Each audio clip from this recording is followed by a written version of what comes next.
बच्चों, कैसे हैं आप सभी। होप करती हूँ कि सभी बहुत अच्छे होंगे। और देख सकते हैं आप सामने आपको दिख रहा होगा मोस्ट इम्पॉर्टेंट सेंट्रल आइडियाज़। तो आपके क्लास 12 के इंग्लिश में कौन कौन से ऐसे सेंट्रल आइडिया हैं जो आपको पढ़ना है। पूरे इतने सारे चैप्टर्स हैं तो सारे का तो नहीं पढ़ सकते आप। तो कुछ मैं आप लोग के लिए इम्पॉर्टेंट सेंट्रल आइडियाज़ लेकर आई हूँ जो कि आपको पढ़ना बहुत ज़रूरी है, क्योंकि उनमें से कुछ ना कुछ ऐसा आएगा ही और आपको 4 नंबर दिलाएगा। तो सेंट्रल आइडिया जो है वो अगर मतलब मैं आपको बताऊंगी कि किस तरीके से जैसे जैसे डायरेक्टली ना पूछ के वो इनडायरेक्टली भी पूछता है।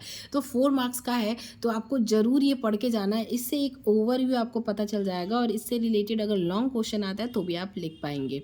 तो चलिए मैं आपको बताती हूँ। और इनमें से कुछ भी और भी अगर इसके अलावा भी किसी और सब्जेक्ट का भी कुछ समझना होगा तो आप मुझे कमेंट कर सकते हैं। आप सभी को पता ही है, अगर आप मेरे सब्सक्राइबर हैं, आप मेरी वीडियोज़ देखते हैं तो आप लोगों को पता ही है। कहीं भी जितने कन्फ्यूज़न वाले क्वेश्चनिंग है, मतलब क्वेश्चंस हैं जो आपको नहीं समझ में आ रहे हैं, आप एक काम कीजिए, आप कमेंट करते जाइए, वो सारे क्वेश्चन लाइन बाय लाइन आपको मिलते जाएंगे। ठीक है, चलो शुरू करते हैं। Most important central ideas English के। ऑब्वियसली सबसे पहले हिंदी का पेपर है, फिर इंग्लिश का।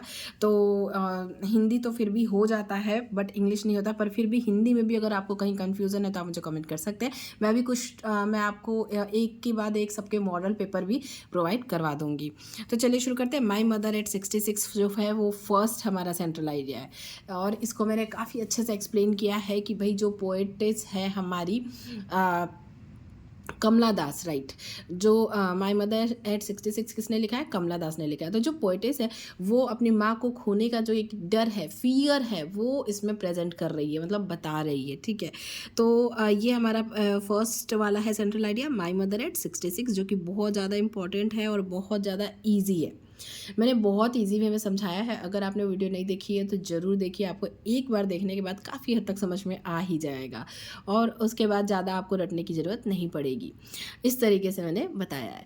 नेक्स्ट हमारा है सबसे important, keeping quiet. My mother eight 66 के बाद कीपिंग क्वाइट। कीपिंग क्वाइट जो है वो शांत रहने को मतलब दर्शाता है। उसमें मतलब उस कविता में जो हमारे मतलब पोइट हैं वो हमें ये बता रहे हैं कि मतलब शांत रह के, और हमारे आसपास बहुत ज़्यादा वो क्या बोलते हैं उसको, लड़ाई झगड़ा और ये सब फैला हुआ है, तो हमें शांत रहने की ज़रूरत है। आत्मनिरीक्षण, सेल्फ इंट्रोगेशन करने की, इंटेरोगेशन करने की ज़रूरत है। मतलब आत्मनिरीक्षण करने की, इंट्रोस्पेक्शन, सॉरी इंट्रोस्पेक्शन ये जो वर्ड है इसमें यूज़ किया गया है, मैंने पढ़ाया है इसलिए मुझे ध्यान है। इसमें ऐसा है कि ज़रूरत है। तो कीपिंग क्वाइट मतलब चुप रहिए, शांत रहिए, सोचिए कि मैंने आज क्या क्या किया और उसके बाद अपने एक्शंस जो है आप डिसाइड कीजिए कि मुझे करना क्या है।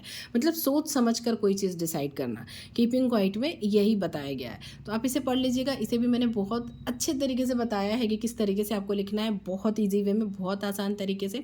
अगर वीडियो नहीं देखी है तो आप देख लीजिएगा। अगर आपको नहीं मिलता है तो आप मुझे कमेंट कीजिए, मैं आपको लिंक उसका प्रोवाइड कर दूँगी, तो आप ज़रूर वो वीडियो देख लीजिएगा, आपको एक बार में याद हो जाएगा।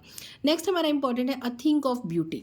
तो अ थिंक ऑफ ब्यूटी में भी नेचर की ब्यूटी जो कभी मरती नहीं है, इमोर्टल है, कभी ख़त्म नहीं होती है, तो उसके बारे में बताया गया। वो एक ऐसी ब्यूटी है जो ख़त्म नहीं होती, दिन पे दिन वो क्या होती है, एनहेंस होती जाती है, मतलब बढ़ती जाती है। जब कोई व्यक्ति बीमार पड़ता है तो सभी आपको पता है कि डॉक्टर जो है उसे कहते हैं कि हिल स्टेशन पे जाओ या फिर आप कहीं घूमने चले जाओ, आपका मन बदल जाएगा। आप मतलब नेचुरल जो जगह होती है जहाँ पे नेचर है चारों तरफ, ऐसी जगह पे जाओ, शांति का मतलब आपको आभास होगा। तो इस तरीके से आप मतलब इस चैप्टर में अ थिंग ऑफ ब्यूटी में यही सारा चीज़ बताया गया है। ठीक है, नेक्स्ट हम बढ़ते हैं आगे की ओर। हमारा चौथा इंपॉर्टेंट सेंट्रल आइडिया है अ रोड साइड स्टैंड। ठीक है, अ रोड साइड स्टैंड भी एक बहुत इंपॉर्टेंट सेंट्रल आइडिया है। ये भी मैंने बहुत अच्छे से आपको बताया है, तो अगर आपने वो भी वीडियो नहीं देखी है तो जाके चेकआउट कर सकते हैं, आपको बहुत आसानी से समझ में आ जाएगा, बहुत ज़्यादा टफ नहीं है। मतलब इसमें क्या बोलते हैं उसको कि अमीरी और गरीबी के बीच में जो एक बोलते हैं ना लाइन है, वो उसको उस चीज़ को दिखाया है कि भाई जो गरीब लोग रहते हैं वो रोड साइड में कैसे लाइफ जीते हैं, और वहीं दूसरी तरफ बिल्डिंगों में लोग रहते हैं, बहुत मतलब उन दोनों में कितना डिफरेंस है। तो ये अलग अलग चीज़ें, तो ये जो मतलब जो ऑथर है, जो मतलब जो पोएट है, जो जिन्होंने ये लिखा है, वो बहुत ये चीज़ देखकर उनका जो हृदय है वो पिघलता है, बहुत मार्मिक हो जाते हैं, बहुत ज़्यादा भावुक हो जाते हैं। तो इस तरीके की चीज़ें इसमें इस पोएम में आपको मिलेंगी। नेक्स्ट हमारा है आंट जेनिफर स्टाइगर्स। तो ये भी मैंने बहुत अच्छे से बताया हुआ है, तो आप इसकी भी वीडियो देख लीजिएगा, आपको समझ में आ जाएगा। नेक्स्ट है an elementary school classroom in a slum. मैं आपको बता रही हूँ ये सिर्फ छः आप सेंट्रल आइडिया पढ़ के जाइए, इससे बाहर आपको नहीं पूछेगा। इतने में से ही आपको कोई ना कोई ज़रूर एग्जाम में देखने को मिलेगा। An elementary school classroom in a slum, तो ये भी एक आपका बहुत ज़्यादा इम्पॉर्टेंट सेंट्रल आइडिया है, और बहुत ज़्यादा मतलब बहुत टफ भी नहीं है, इजी है, और छोटा भी है। मतलब बाकी सब भी छोटे हैं, ये भी छोटा सा ही है, मतलब बहुत बड़ा नहीं है, बहुत ज़्यादा लिखने की ज़रूरत नहीं है। तो इस तरीके से आप इसमें कवर अप कर सकते हैं। इतने से पढ़ के आप सारे सेंट्रल आइडिया आपके एग्ज़ाम के लिए तैयार हो जाएंगे। इससे ज़्यादा प्लीज़ मत पढ़िएगा, क्योंकि ज़रूरत नहीं है। तो इतना आप पढ़ के जाइए, और आपको ये वाला मार्क्स जरूर मिलेगा, सेंट्रल आइडिया वाला। सो वीडियो पसंद आई होगी, हेल्पफुल लगी होगी, तो वीडियो को लाइक कीजिएगा, शेयर कीजिएगा। चैनल पर नए हैं तो चैनल को सब्सक्राइब कर लीजिएगा। Thank you, thanks for watching, all the best for exam.